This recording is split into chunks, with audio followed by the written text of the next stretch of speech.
where you don't have Cartesian coordinates, x and y. But if I explain very briefly how you solve it, you'll see that it's very easy. Imagine you have a solid pipe of reasonable thickness, like shown here, and maybe you are running cold water along the pipe on the inside, or the other way around, hot water on the inside, cold air outside. You want to know the temperature inside this pipe or coaxial cylinder. So solving Laplace's equation, not Laplace's equation, solving heat equation inside the pipe in this region. It is convenient, and everybody does it this way, to rewrite Laplacian in cylindrical polar coordinates. Then you've got this combination. Two variables, r is radial distance from the origin, theta is the polar angle measured in this direction. So boundary conditions on temperature in this case will be given at radial coordinate equal to the inner radius r0, at the radial coordinate equal to the outer radius r1. These are supposed to be given. You need to know the temperature outside and inside in order to find the temperature across the cylinder. You also need to know the initial state, should also be given. And the question is, how do we solve this equation numerically? The only change when we switch to cylindrical polars, we need to discretize in cylindrical polars. Radial coordinate can be discretized as, for example, r0 plus n times delta r. N is an integer starting at 0, ending at some capital N, such that r number capital N is equal to the outer radius r1.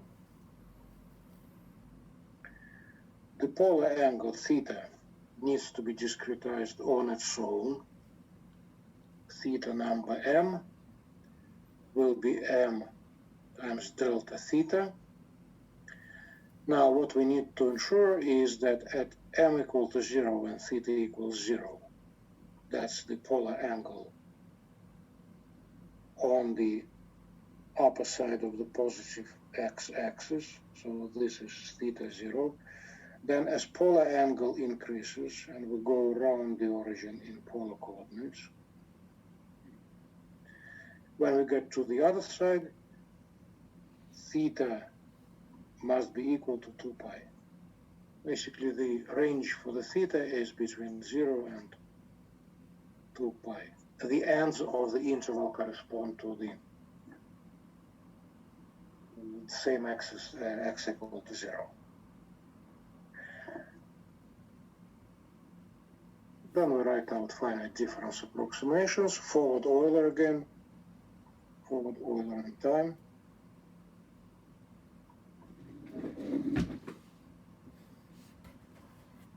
I'm using forward Euler because it's simpler to think about.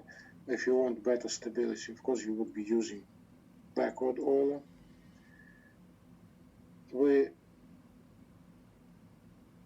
label the, starting with time, time variable with the subscript p, radial variable with the subscript n, and theta angle with the subscript m. Time derivative du by dt in the forward Euler approximation will be u at time level p plus 1, nm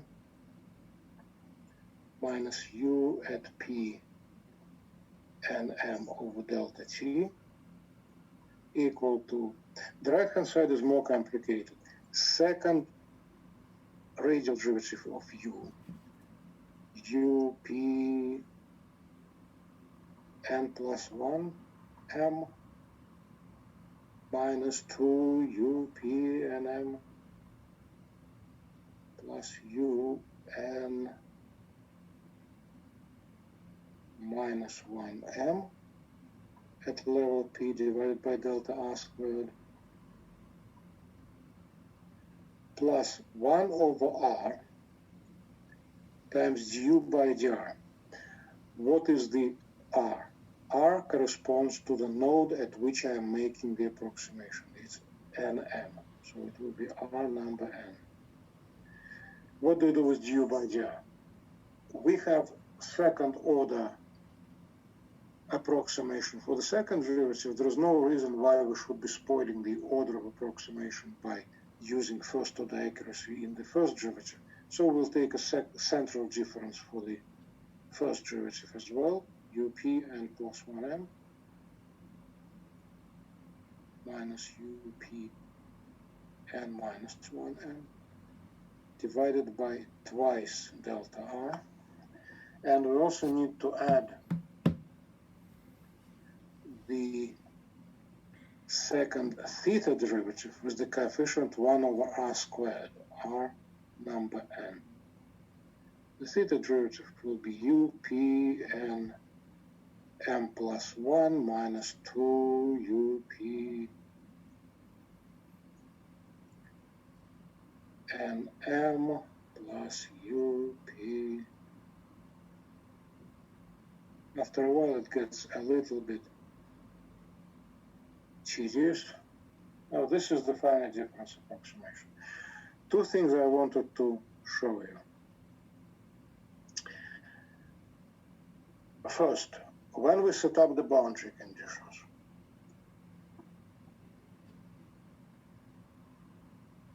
we have u given at nm at time level p, given at n equal to 0, that is the smallest radius of the cylinder, and n equal to whatever I called it before, capital N. And in the m direction, in the angular coordinate, I don't have any boundary conditions.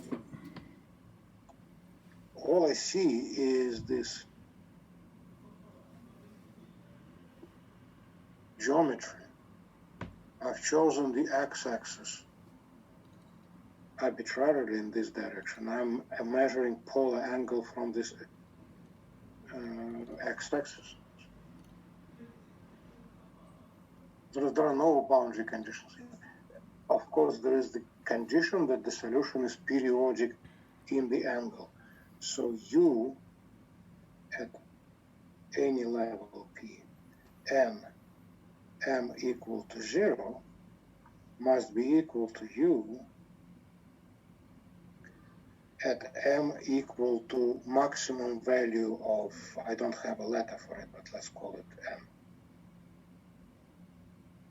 Capital M is the max value of little m. This is the condition of periodicity, i.e. periodicity in theta. It's always a problem with cylindrical polar coordinates that in the angular coordinate we don't have any substantial boundary conditions. We have some statement of periodicity of the solution. And the next question is, for a method or for a finite difference method of our shape, how we do stability calculation. And the problem is in here. You see what happens when you want to write something quickly. You make mistakes. The problem is that we can't make the von Neumann substitution because these coefficients depend on n. and therefore the solution we usually write for the von Neumann stability is not separable. The only way you can do, apart from going into some sophisticated calculations involving expanding the discretized solution in some special functions of n in the radial direction, the simplest way that gives you essentially the same answer is to say that because in every practical case, we will be working with very fine grids in R and in theta. So locally, near any grid point, we can assume that Rn is approximately constant.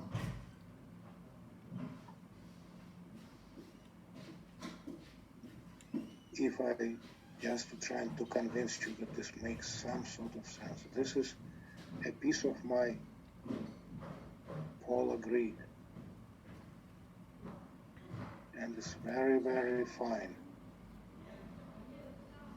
Lots of points in here. If I'm interested in the stability of the solution in this area, I can, as a rough approximation, can say that the radial distance does not change much in this direction within the area I'm looking at. Well, like freezing coefficients, we've done this kind of approximation before when we were doing in nonlinear ordinary differential equations stability calculations in the usual sense without the von Neumann. What this does is it fixes these coefficients, and then you can do von Neumann substitution quite happily because these will be just extra constants. And the question to look into, if you want to follow this through, is for each Rn, we can figure out the time step required for stability. Where is the most stringent restriction on the time step in our problem? Is it on the inner radius or on the outer radius? How does the Rn depend on the stability? We have 3 minutes. Any guesses? Let me put down the question. Is this method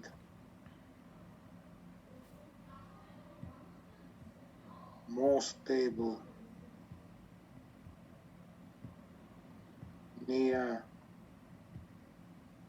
R0 or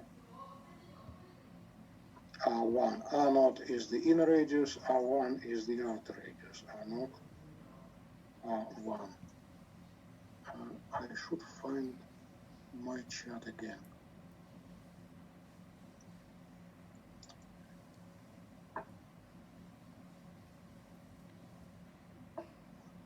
Any answers, please? Any ideas through the